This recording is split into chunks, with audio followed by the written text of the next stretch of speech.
Hello everyone, I hope आप सब ठीक हैं, खुश हैं और अपना बहुत सारा ख्याल रख रहे हैं।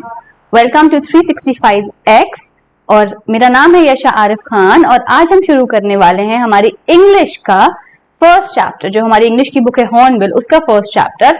And the name of our chapter is the portrait of a lady. Portrait क्या होता है? किसी की पिक्चर, डिस्क्रिप्शन जिसमें आप दिया हुआ होता है, पूरा portrait, basically it's a picture, ठीक है। तो हम देखेंगे ये पोर्ट्रेट ऑफ अ लेडी जो हमारे लिखे हैं खुशवंत सिंह ने, किसके बारे में लिखा हुआ है, किसका पोर्ट्रेट बात हो रही है, और वो जो लेडी हैं उनके बारे में जो बताया है इसमें, उनका कैरेक्टरिस्टिक्स क्या क्या हैं। So let's begin with our first chapter. Okay, my grandmother like everybody's grandmother. तो यहाँ फर्स्ट लाइन से हमें समझ में आ गया माई ग्रैंड मदर। तो खुशवंत सिंह अपनी ग्रैंड मदर के बारे में लिख रहे हैं। तो पोर्ट्रेट ऑफ अ लेडी जो टाइटल है ना, ये किसका पोर्ट्रेट है? उन्होंने अपनी ग्रैंड मदर के बारे में बताया है। माई grandmother like everybody's grandmother was an old woman. उन्होंने बता रहे हैं कि जैसे सबकी ग्रैंड मदर होती है वैसे मेरी ग्रैंड मदर भी काफी ओल्ड हैं। She had been old and wrinkled for the 20 years that I had known her. People said that she had once been young and pretty and even had a husband. बोलते हैं मैं जब से बड़ा हुआ हूँ 20 साल से मैं उनको सेम ही स्टेट में देख रहा हूँ, मैं ओल्ड ही देख रहा हूँ, मैं उनको थोड़ा वीक ही देख रहा हूँ, रिंकल्ड क्या होता है? जब हम बूढ़े हो जाते हैं तो झुर्रियां जो पड़ जाती हैं उनके चेहरे पे, वैसे ही झुर्रियां पड़ी हुई हैं। तो उनको ओल्ड और रिंकल्ड खुशवंत सिंह उनको 20 साल से देख ही रहे हैं वैसा। लेकिन वो कहते हैं कि लोग ये कहते हैं कि एक जमाना था जब वो बहुत ही ज्यादा यंग और बहुत ही ज्यादा प्रिटी हुआ करती थी। And she even had a husband, उनके एक हस्बैंड भी हुआ करते थे। But that was hard to believe, ठीक है, क्योंकि खुशवंत सिंह ने बचपन से लेके अब तक जब जितना भी उनको देखा है, अब तक उनको सेम पोजीशन में देखा है विदाउट अ हस्बैंड। तो उनके लिए वो बिलीव करना बहुत मुश्किल है कि मेरी ग्रैंड मदर प्रिटी भी हुआ करती थी, अच्छा मेरी ग्रैंड मदर यंग भी हुआ करती थी और उनके पास एक हस्बैंड भी थे। My grandfather's portrait hung above the mantelpiece in the drawing room. He wore a big turban and loose-fitting clothes. His long white beard covered the best part of his chest, and he looked at least 100 years old. तो उनके जो grandfather हैं, खुशवंत सिंह के जो grandfather हैं, उनका एक portrait, एक फोटो एक टंगा हुआ है। कहाँ? Mantelpiece. पुराने जमाने में क्या होता था, एक घरों में बना हुआ होता था वुडन स्ट्रक्चर, रॉक का स्ट्रक्चर बना हुआ होता था और उसमें लोग लकड़ियां जलाते थे सर्दियों के टाइम पे। तो उसी के ऊपर एक पोर्ट्रेट टंगा हुआ है। वो किसका है? खुशवंत सिंह के ग्रैंडफादर का है। उन्होंने थोड़ा सा डिस्क्रिप्शन दिया है अपने ग्रैंडफादर के बारे में। तो जो उस पोर्ट्रेट में उनको दिख रहा है, उनके ग्रैंडफादर ने एक बड़ी सी टर्बन यानी बड़ी सी पगड़ी पहनी हुई है और लूज फिटिंग क्लोथ्स पहने हुए हैं और उनके जो बड़ी सी उनकी दाढ़ी है, he has a very long white beard, और वो कुछ ना कुछ अंदाजन 100 साल पुराने जो लग रहे हैं, वो अच्छे खासे ओल्ड लग रहे हैं उस पिक्चर में। He did not look the sort of person who would have a wife or children. वो ऐसे नहीं लग रहे हैं कि ऐसा कोई इंसान है जिनकी वाइफ होगी या चिल्ड्रन होगी। वो कैसे लग रहे हैं? He looked as if he could only have lots and lots of grandchildren. वो इतने बूढ़े लग रहे हैं कि इनकी वाइफ या इनके बच्चे तो नहीं होंगे, हाँ, लेकिन बहुत सारे ग्रैंड चिल्ड्रन जरूर होंगे। As for my grandmother being young and pretty, the thought was almost revolting. She often told us of the games she used to play as a child that seemed quite absurd and undignified on her part, and we treated it like the fables of the prophet she used to tell us. Grand mother बहुत सारी चीजें बताती थी अपने जो पोते थे यानी खुशवंत सिंह को बताती थी that I was very young, I was pretty and I used to play a lot of games, जब मैं छोटी थी। लेकिन खुशवंत सिंह को इस चीज को एक्सेप्ट करना काफी ज्यादा अनयूजुअल सा था और उनको लगता था कि पता नहीं सही भी बात है या नहीं सही बात है ऐसा, और वो बस उसको कहानियों की तरह सुनते रहते थे। मतलब he did not used to believe it, but वो कहानियों की तरह सुनते रहते थे।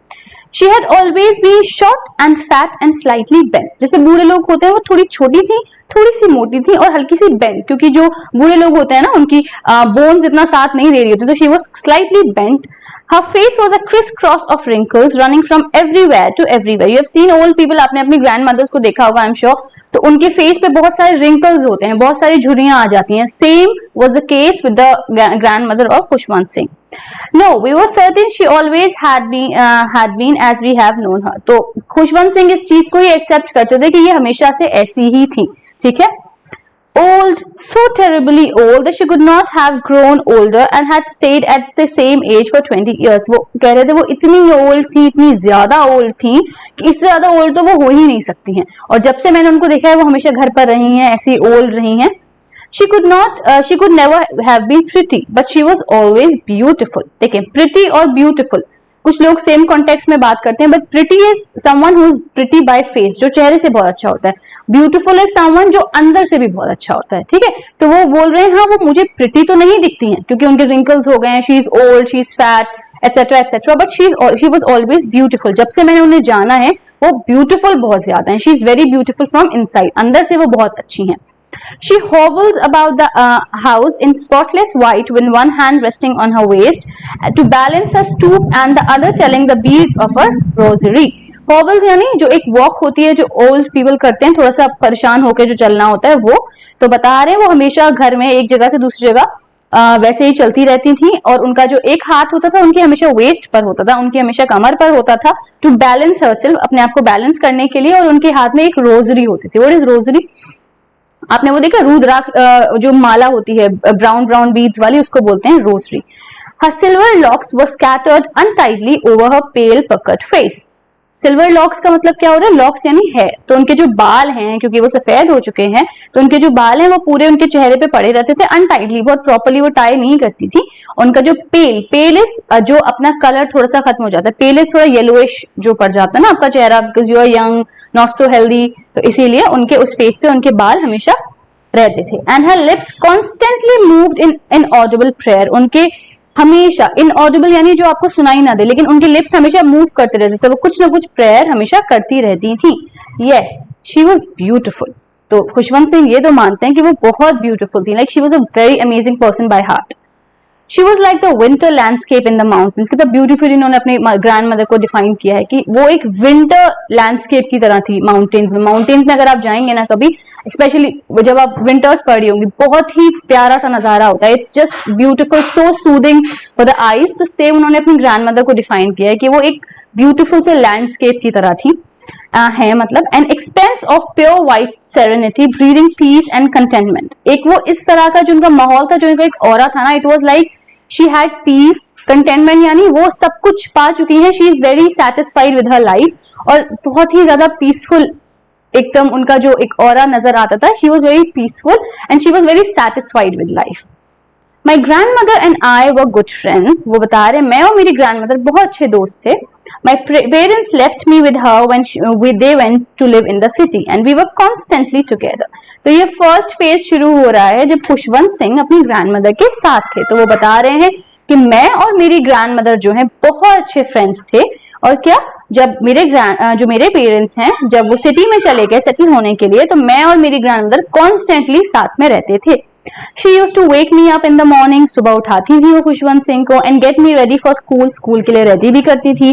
She said her morning prayer in a monotonous sing song while she bathed and dressed me in hope that I would listen and get to know it by heart.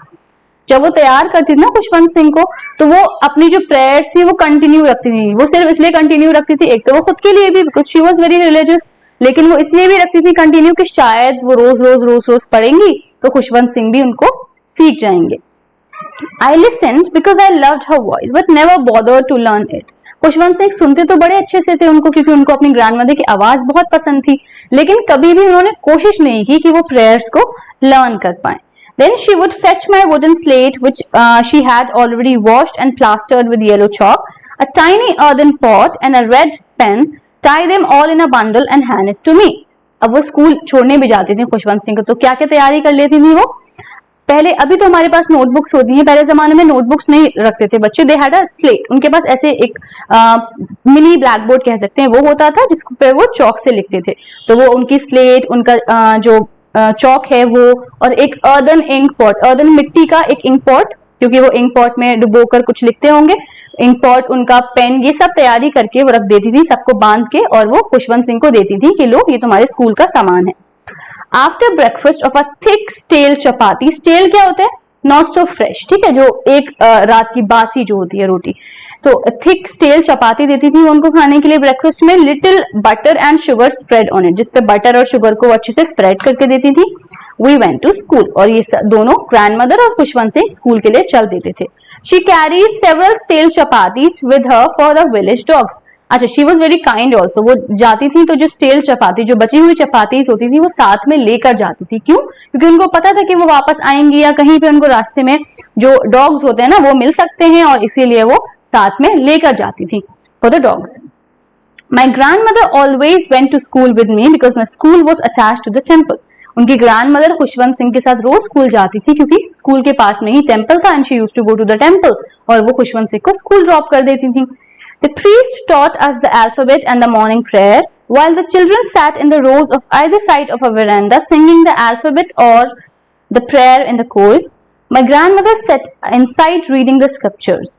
When we had both finished, we would walk back together. तो अब जो है temple में grandmother जो है she used to read the scriptures, जो religious books होती हैं वो पढ़ती थी, और यहाँ पे इनको प्रीस्ट पढ़ा रहे होते थे खुशवंत सिंह को। जब इन दोनों का काम खत्म हो जाता था, उनकी प्रेयर्स खत्म हो गई, इनका स्कूल खत्म हो गया खुशवंत सिंह का, तो दोनों साथ में आ जाते थे। We would walk back together, हम दोनों साथ में चलते चलते वापस आ जाते थे घर पे। This time the village dogs would meet us at the temple door. They followed us to our home, growling and fighting with each other for the chapatis we threw to them. तो वो छोटे छोटे टुकड़े जो है ना, जब वो वापस आती थी तो स्ट्रीट के डॉग्स उनको फॉलो करते थे, ठीक है, आपस में लड़ते हुए कि नहीं मैं खाऊंगा मैं खाऊंगा। ये सीन नो, अगर आप डालते हैं तो बहुत सारे अगर डॉग्स हैं तो वो आपस में थोड़ा सा लड़ रहे होते हैं, तो सेम सिनेरियो होता था। वो लोग आ रहे होते थे घर, पीछे पीछे स्ट्रीट के डॉग्स आ रहे होते थे, and they used to throw chapatis, और वो ऐसे खिलाते हुए घर तक आ जाते थे। ये था फर्स्ट फेज, ठीक है, जो खुशवंत सिंह और उनकी ग्रैंडमदर के साथ में था। When my parents were comfortably settled in the city, जब मेरे पेरेंट्स जो हैं यानी खुशवंत सिंह के जो पेरेंट्स हैं वो सिटी में आराम से सेटल हो गए, they sent for us, उन्होंने हमें बुलाने के लिए भेजा कि आ जाओ अब। That was a turning point in our friendship, वो एक टर्निंग पॉइंट था हमारी फ्रेंडशिप में। टर्निंग पॉइंट क्या होता है? एक कुछ बदलाव आया हमारी फ्रेंडशिप में। किसकी फ्रेंडशिप में? खुशवंत सिंह और उनकी ग्रैंडमदर की फ्रेंडशिप में। Although we shared the same room, my grandmother no longer came to school with me. I used to go to an English school in a motor bus. There were no dogs in the streets, and she took to feeding sparrows in the courtyard of our city house. अब यहाँ पे changes आ गए, अब वो शहर में आ चुके हैं, राइट। अब शहर में तो क्या होता है, शहर में तो स्कूल्स भी दूर दूर होते हैं, ग्रैंडमदर इज ओल्ड, तो वो उनको साथ में नहीं जाती थी। रादर जो खुशवंत सिंह थे वो बस से जाते थे अपने स्कूल, और जब वो बस से जाते थे कोई रास्ते में डॉग्स भी नहीं पड़ते थे, तो अब ग्रैंडमदर क्या करेंगी, तो वो किसको फीड करती थी? उनके जो कोठियाद में कौन आती थी? स्पैरोज जो छोटी छोटी चिड़ियां होती है ना, अब शायद कम दिखती है, पहले बहुत ज्यादा होती थी, तो वो बहुत सारी आ जाती थी, and she used to feed sparrows, उनसे उनका बहुत अच्छा टाइम गुजर जाता था। As the years rolled by, we saw less of each other. जैसे जैसे साल गुजरता गया, खुशवंत सिंह और उनकी ग्रैंडमदर का इंटरेक्शन थोड़ा कम होता चला गया, क्योंकि खुशवंत सिंह का बहुत सारा टाइम स्कूल में जाने लगा, अब उनको वो छोड़ने भी नहीं जा रही हैं, तो बहुत सारा बिजी हो गए आपस जिंदगी में Khushwant Singh, so he couldn't spend much time with her grandmother. For some time she continued to wake me up and get me ready for school. When I came back, she would ask me what the teacher had taught me. तो कुछ वक्त तक तो उन्होंने किया कि ठीक है, तैयार करके भेजती भी थी खुशवंत सिंह को, और जब वो वापस आते थे तो पूछती भी थी कि टीचर ने क्या पढ़ाया, क्या क्या हुआ स्कूल में, etcetera etcetera. I would tell her English words and little things of Western science and learning. अच्छा, पहले क्या होता था, खुशवंत सिंह की ग्रैंडमदर जो है उनको होमवर्क में भी हेल्प करती थी, लेकिन अब क्या हो गया है, अब वो उनको बताते थे कि टीचर ने आज कुछ इंग्लिश वर्ड्स पढ़ाए हैं, कुछ वेस्टर्न साइंस के बारे में पढ़ाया है, तो शी कुडंट अंडरस्टैंड एनीथिंग, उनको कुछ समझ भी नहीं आता था। लॉ ऑफ ग्रेविटी पढ़ाई है, आर्किमिडीज प्रिंसिपल पढ़ाया है, ये the word of being round, कि हमारी अर्थ राउंड है, फलाना फलाना चीजें पढ़ाई हैं, बट ग्रैंडमदर को ये सब चीजें नहीं समझ आती थी। दिस मेड हर अनहैप्पी, वो ये इस बात को सुनकर थोड़ी सी अनहैप्पी मीन सैड हो जाती थी। She could not help me with my lessons, अब वो उनको लेसन्स में हेल्प नहीं कर सकती थी, जो चीज आपको आती ही नहीं है आप किसी को कैसे सिखाओगे या किसी को कैसे पढ़ाओगे, तो she couldn't help Khushwant Singh in his lessons. She did not believe in the things they taught at the English school and was distressed that there was no teaching about God and the scriptures. अच्छा, गांव में तो ऐसा था कि खुशवंत सिंह जाते थे तो उनको स्क्रिप्चर्स के बारे में भी कुछ कुछ पढ़ाया जाता था, प्रीस्ट पढ़ाते थे, तो कहीं ना कहीं रिलीजियस टीचिंग्स थी, लेकिन अब वो थोड़ी सी सैड इस बात को लेकर भी थी कि हम अब स्कूल जो शहर का स्कूल है उसमें किसी भी तरह का कोई भी गॉड के बारे में नहीं पढ़ाया जा रहा है, कोई भी रिलीजियस टीचिंग्स नहीं है, तो शी वॉज क्वाइट अनहैप्पी कि सिर्फ इंग्लिश है लेकिन ऐसा कुछ नहीं है गॉड के बारे में। One day I announce that we were being given music lessons, तो एक दिन वो आए गए थे खुशवंत सिंह, उन्होंने अपनी ग्रैंडमदर को बताया कि आज ना हमें म्यूजिक लेसन्स पढ़ाए गए थे। शी वॉज वेरी डिस्टर्ब्ड, वो बहुत डिस्टर्ब हो गई थी, वो बहुत गुस्सा हो गई थी. To her music had a lewd association. It was the monopoly of harlots and beggars. Harlots कौन होते हैं? हैरलेट्स कौन होती हैं? Sorry, harlots are basically prostitute. तो उनके लिए music was something very very अच्छी बात नहीं थी पढ़ना कि म्यूजिक क्या होता है. मतलब ये जो है, ये तो बेगर्स और ये जो प्रोस्टिट्यूट्स होती हैं, जो लोअर क्लास की विमेन होती हैं, उनकी बातें हैं, ये तुम्हें क्यों पढ़ाया जा रहा है. शी वॉज वेरी डिस्टर्ब, बहुत ज्यादा गुस्सा हो गई थी वो इस चीज पे. And not meant for gentle folk. जो अच्छे घराने के लोग होते हैं उनके लिए म्यूजिक नहीं बना हुआ है. She said nothing, but her silence meant disapproval. She rarely talked to me after that. वो इतना गुस्सा हो गई थी सोच के कि मेरे पोते को स्कूल में म्यूजिक पढ़ाया जा रहा है. तो उन्होंने कुछ कहा तो नहीं, बट क्या हुआ, उन्होंने जो है फिर वो करना शुरू कर दिया, बात थोड़ी सी कम होना शुरू हो गई. She rarely talked. When I went up university, अब तीसरा फेस आ गया है जब खुशवंत सिंह यूनिवर्सिटी जाते हैं. When I went up to the university, I was given a room of my own. The common link of friendship was snapped. अच्छा, अभी भी शहर में आके एटलीस्ट इतना उन लोगों के बीच बातचीत क्यों हो जाती थी ग्रैंडमदर और खुशवंत सिंह के बीच? क्योंकि वो दोनों सेम रूम शेयर करते थे. लेकिन जब थर्ड फेज स्टार्ट हुआ, यानी यूनिवर्सिटी जाने का टाइम आया किसका? खुशवंत सिंह का, तो उनको अपना कमरा अलग दे दिया गया था और उनका जो एक कॉमन लिंक था ना फ्रेंडशिप का, वो कहीं ना कहीं थोड़ा सा टूट गया. My grandmother accepted her seclusion with resignation. जो ग्रैंड मदर थी ना, उन्होंने अपना जो वो अलग हो गई थोड़ा सा, उस चीज को उन्होंने बिल्कुल अच्छे से एक्सेप्ट किया विद रेजिग्नेशन. रेजिग्नेशन मतलब खुद से उन्होंने एक्सेप्ट किया. शी डिड नॉट प्रोटेस्टेड कि नहीं मुझे साथ में ही रहना है या कुछ भी. She didn't say a word. उन्होंने इस चीज को एक्सेप्ट किया कि अच्छा ठीक है, इनको अलग रूम दिया जा रहा है, it's completely okay. She rarely left her spinning wheel to talk to anyone. अब लेकिन ग्रैंडमदर ने थोड़ा सा बात करना सबसे कम कर दिया था. और जब से उन्हें पता चला था कि खुशवंत सिंह के स्कूल में म्यूजिक भी सिखाया जाता है, तो उनकी थोड़ी सी बातचीत वैसे भी बंद हो गई थी. She rarely left her spinning wheel. Spinning wheel is चरखा. तो वो अब स्पिनिंग व्हील को बहुत कम ही छोड़ती थी और वो बहुत कम लोगों से बात करती, फैमिली मेंबर से उन्होंने बात थोड़ी सी कम कर दी थी. From sunrise to sunset, she sat by her wheel spinning and reciting prayer. Sunrise, सूरज उगने से लेकर सूरज के जब तक वो होता है, सनसेट होता है, तब तक, इस पीरियड में, मतलब यानी पूरे ही दिन में, what she used to do, she used to sit with her spinning wheel. वो अपने स्पिनिंग व्हील के साथ बैठती थी और क्या करती थी, वो बस अपनी प्रेयर्स को रिसाइट करती रहती थी. जो अपनी जो भी वो पढ़ती रहती थी उसी को कंटिन्यू रखती थी. ओनली इन द आफ्टरनून, हाँ, लेकिन थोड़ा सा दोपहर में वो रिलैक्स करती थी. She relaxed for a while to feed the sparrows. तो उनका वो जो रिलैक्सिंग मोड होता था ना, उसमें वो क्या करती थी, she used to feed the sparrows. While she sat in the veranda breaking the bread into little bits, hundreds of little birds collected round her, creating a veritable bedlam of chirpings. अच्छा, जो chirping मतलब चू चू चू जो आवाज आती है ना स्पैरोज की, तो जब वो बैठती थी और छोटे छोटे ब्रेड के टुकड़े डालती थी स्पैरोज को, बहुत सारी स्पैरोज, हंड्रेड्स ऑफ स्पैरोज आ जाती थी और एक बहुत अच्छा सा माहौल, हर तरफ चर्पिंग उनकी सुनाई देती रहती थी वरांडा में. Some came and perched on her legs, others on her shoulders, some even sat on her head. She smiled but never shooed them away. It used to be the happiest half hour of the day for her. कुछ sparrows आके उनके पैर पे बैठ रही हैं, कुछ उनके शोल्डर्स पे बैठ रही हैं, कुछ उनके सर पे भी बैठ रही हैं. वो मुस्कुराती तो रहती थी लेकिन कभी भी उनको हटाया नहीं कि हटो हटो, ऐसे नहीं किया गुस्से में. और उनके लिए जो ग्रैंडमदर थी, या जो उनके लिए ये जो टाइम होता था जब वो स्पैरोज को फीड करती थी, that was the happiest time. उस वक्त वो सबसे ज्यादा खुश होती थी. When I decided to go abroad for further studies, now another phase, एक और फेज स्टार्ट होगा कि अब जो है ना, गांव से भी निकल आए हैं, शहर में स्कूलिंग भी खत्म हो गई, यूनिवर्सिटी भी खत्म हो गई, अब नाउ इज गोइंग अब्रॉड, अब वो कंट्री से ही बाहर जा रहे हैं. खुशवंत सिंह जब फर्दर स्टडीज के लिए बाहर गए, I was sure my grand mother would be upset. उनको लगा था मेरी ग्रैंड मदर पक्का बहुत ज्यादा अपसेट हो जाएंगी, बहुत ज्यादा सैड हो जाएंगी. I would be away for 5 years. मैं 5 साल के लिए उनसे दूर जा रहा हूँ, तो आई एम श्योर वो थोड़ी सी नाराज भी हो सकती हैं, थोड़ी सी अपसेट भी हो सकती हैं. And at her age one could never tell. ये क्या हो गया, वन कुड नेवर टेल. उनकी एज इतनी ज्यादा होगी कि मुझे ये भी नहीं पता है कि मैं वापस आऊंगा, शी वुड बी अलाइव और नॉट, मैं उनसे दोबारा मिल भी पाऊंगा, क्या ये मेरी लास्ट मीटिंग है. तो ये सारे सवाल खुशवंत सिंह के भी जाने से पहले थे. But my grand mother could she was not even sentimental. जब उनको लगा था कि शायद मेरी ग्रैंड मदर इस चीज को एक्सेप्ट ही नहीं कर पाएंगी, बट उनकी ग्रैंड मदर इस चीज को एक्सेप्ट भी कर रही थी, वो बिल्कुल भी सेंटिमेंटल नहीं थी. She was not at all emotional. She came to leave me at the railway station, वो आई रेलवे स्टेशन में मतलब छोड़ने के लिए उनको, और उन्होंने कोई इमोशन नहीं दिखाया. हर लिप्स मूव्ड इन प्रेयर, हाँ वो प्रेयर पढ़ती रही थी.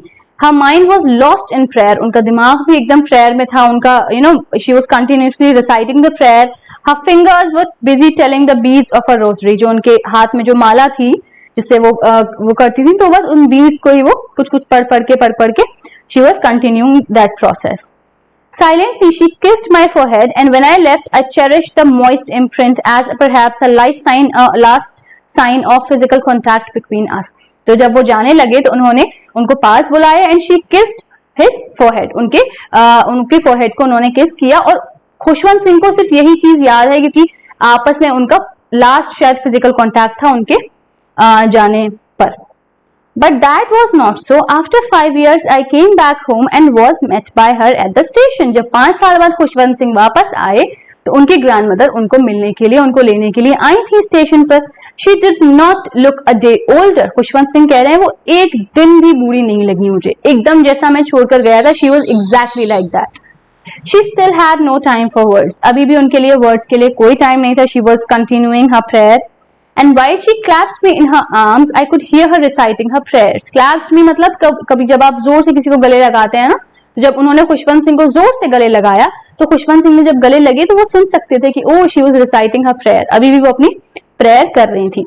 Even on the first day of my arrival, her happiest moment were with her sparrows, whom she fed longer with frivolous rebukes. अच्छा, तो जब वो वापस आए ना, खुशवंत सिंह को लगा शायद मेरे साथ टाइम स्पेंड करेंगे, मेरे साथ बातें करेंगे एक्सेट्रा एक्सेट्रा, लेकिन उन्होंने ऐसा कुछ नहीं किया. उनके लिए अभी भी हैप्पीएस्ट मोमेंट क्या था, वो अपनी स्पैरोस को ही जब फीड कर रही थी उसी में उन्होंने देखा कि सबसे ज्यादा खुश हैं और उनको फीड कर रही थी विथ फ्रिवलेस रिब्यूक्स. फ्रिवलेस रिब्यूक्स क्या होता है, जब आप किसी को मतलब गुस्से में नहीं हटाओ, अरे हटो हल्के हल्के बस कर रहे होते हो, तो वो ऐसे स्पैरोस के साथ करती थी कि जोर से हटाती भी नहीं थी, बट शी यूज्ड टू थोड़ा थोड़ा अरे हट जाओ ऐसे करती रहती थी. तो she was doing that. In the evening a change came over हर. जिस शाम खुशवंत सिंह आ गए थे उसी शाम एक चेंज आया. क्या था वो? She did not pray. उन्होंने प्रे करना बंद कर दिया. She collected the women of the neighbourhood. उन्होंने औरतों को इकट्ठा किया नेबरहुड की, and got an old drum. एक पुराना ड्रम लाई और उन्होंने गाना स्टार्ट कर दिया. जो ग्रैंड मदर ये कहती थी कि गाना जो है वो अच्छे लोगों की पहचान नहीं है, जेंटल फोक की बात नहीं है, ये थोड़े से बेगर्स और ये थोड़े से ना अच्छे लोग नहीं करते हैं, उन्होंने ही गाना स्टार्ट कर दिया. For several hours she thumped the sagging skin of the dilapidated drum. Dilapidated मतलब बहुत ही ज्यादा यूज्ड और बहुत ही ज्यादा बिल्कुल खतरनाक हालत में, फटीचर सी हालत में हो गया था ड्रम. उसी को वो बजाई जा रही थी, घंटों के लिए बजाया उन्होंने. And सैंग of the home coming of warriors. अच्छा, पहले जमाने में क्या होता था, जब किसी भी फैमिली से कोई भी इंसान आर्मी में सर्व करने जाता था और जब वो लड़के आता था तो उनका जो वेलकम किया जाता था वो ऐसे ही किया जाता था, वो ड्रम बजाकर, गाने गाकर एक्सेट्रा एक्सेट्रा. तो क्योंकि उनका पोता वापस आया था 5 साल बाद, तो grandmother was welcoming him with all this music and drum. We had to persuade her to stop to avoid overstraining. हम लोग को उनको रोकना पड़ा कि आप खुद को थका रहे हो, you are tiring yourself, please रुक जाइए, आपकी तबीयत खराब हो जाएगी. That was the first time since I had known her that she did not pray. Khushwant Singh बता रहे हैं मैंने पहली बार उनको देखा था कि उन्होंने प्रेयर नहीं की थी, rather she was singing and she was beating the drum. The next morning she was taken ill. Next morning वो थोड़ी सी बीमार हो गई थी, थोड़ा सा माइल्ड फीवर आ गया था और डॉक्टर्स ने कहा था कि नहीं ये चला जाएगा, थोड़ा सा फीवर है. But my grand mother thought differently. लेकिन मेरी ग्रैंड मदर कुछ और ही सोच रही थी. She told us that her and was near. तो वो उन्होंने कहा कि देखो मेरा एंड जो है ना वो बहुत पास आ चुका है. She said that since only a few hours before the close of the last chapter of her life, she had omitted to pray. She was not going to waste any more time talking to us. तो उन्होंने बताया कि देखो अभी मैंने शाम में ही तो कुछ बिल्कुल प्रेयर नहीं किया, मैंने ओमिट कर दी थी, प्रेयर नहीं किया था, तो अब मैं तुम लोग से बात नहीं करूंगी. लेट मी प्रे, मेरे लाइफ का एंड टाइम आ चुका है, ऐसा ग्रैंड मदर ने कहा फैमिली से पूरी. We protested but she ignored our protest. अब कोई बीमार है, हम चाह रहे हैं उसके पास बैठे, हम उनसे बात करें, और जब वो ये कह रहे हैं कि मेरा एंड टाइम है, तो और ज्यादा ऐसा होता है कि नहीं ऐसा कुछ नहीं है, we will talk, we will have a conversation. लेकिन ग्रैंड मदर ने कहा कि नहीं तुम लोग प्लीज जाओ यहाँ से, मैं तुम लोग से बात करने में और टाइम वेस्ट नहीं कर सकती, I need to pray. She lay peacefully in bed praying and telling her beads. वो बस प्रे कर रही थी और अपने बीड्स पे कुछ कुछ पढ़ रही थी. Even before we could suspect, her lips stopped moving and the rosary fell from her lifeless fingers. A peaceful pallor spread on her face and we knew that she was dead.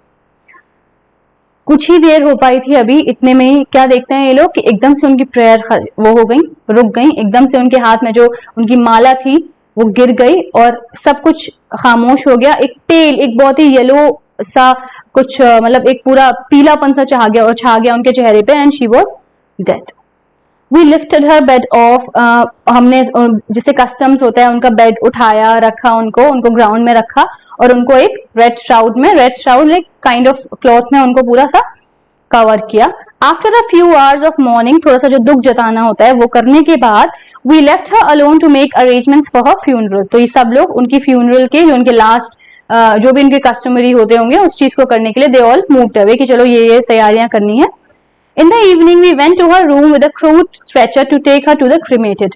जो एक bed kind of होता है ना जिसपे हम dead body को लेकर जाते हैं, तो वो बेड का इंतजाम किया गया ताकि उनको जाके जलाया जा सके. The sun was setting and it had lit her room and veranda with a blaze of golden light. तो सन उस टाइम पे सनसेट हो रहा था और पूरे में उनकी जो विंडो है उससे बहुत अच्छी सी सनलाइट पूरे में उनके रूम में आ रही थी. We stopped halfway in the courtyard, all over the veranda and in her room, right up to where she laid and stiff wrapped in the red shroud. Thousands of sparrows sat scattered on the floor. जब हम जा रहे थे ये customary सब चीजें तैयारियां करने के लिए, क्या देखा इन लोगों ने? Thousands of sparrows पूरी आई हुई थी and they were sitting, और खामोश थी. अब इस वक्त कोई चॉपिंग नहीं थी. There was no chirping. We felt sorry for the birds and my mother fetched some bread for them. उनको बहुत बुरा लगा कि अब शायद बर्ड्स को भी ये समझ आ गया कि अब ग्रैंड मदर नहीं रही हैं और वो अब उनको ब्रेड्स फेच नहीं करेंगी, ब्रेड्स नहीं देंगी. तो उनकी मदर ने यानी खुशवंत सिंह की मदर ने उनको कुछ ब्रेड्स दिए. She broke into little crumbs, छोटे छोटे टुकड़ों में उन्होंने डाले जैसे कि उनकी ग्रैंड मदर करती थी. And threw it to them, और उनको डाल दिए. The sparrows took no notice of the bread. Sparrows ने बिल्कुल भी ब्रेड को नहीं देखा. When we carried my grandmother's corpse off, जब वो अपनी ग्रैंडमदर को लेके गए, they flew away quietly. Sparrows चुपचाप उड़ गईं. Next morning, the sweeper swept the breadcrumbs into the dustbin. Sparrows ने तो बिल्कुल नहीं खाया और sweepers को जो है ना पूरा जो bread crumbs है उसको डस्टबिन में फेंकना पड़ा. So this was our end of the chapter. I hope you liked it. ये बहुत ही beautiful सा chapter है and how beautifully Khushwant Singh ने पूरा अपना ग्रैंडमदर को डिस्क्राइब किया है, अपनी जर्नी डिस्क्राइब की है अपने ग्रैंडमदर के साथ. आपके लिए होमवर्क ये रहेगा, you will be describing about your grandmother. So जिसकी भी थोड़ी बहुत मेमोरीज हैं अपनी ग्रैंडमदर के साथ, यू विल राइट समथिंग और the other in the comment section about her and please let us know कि कैसी कैसी मेमोरीज रही हैं आपकी अपनी ग्रैंडमदर के साथ, so that we can also enjoy with that. So till then I hope you like the chapter. कोई भी कमेंट, क्वेरीज या आपकी कोई भी कंफ्यूजन हैं, डू नोट देम डाउन, लिख लीजिए उसको. You can comment down as well and stay connected with 365x and make more people get connected with us. और लोगों को हमसे जोड़िए. and I hope you like the chapter. See you in the next chapter. Bye bye.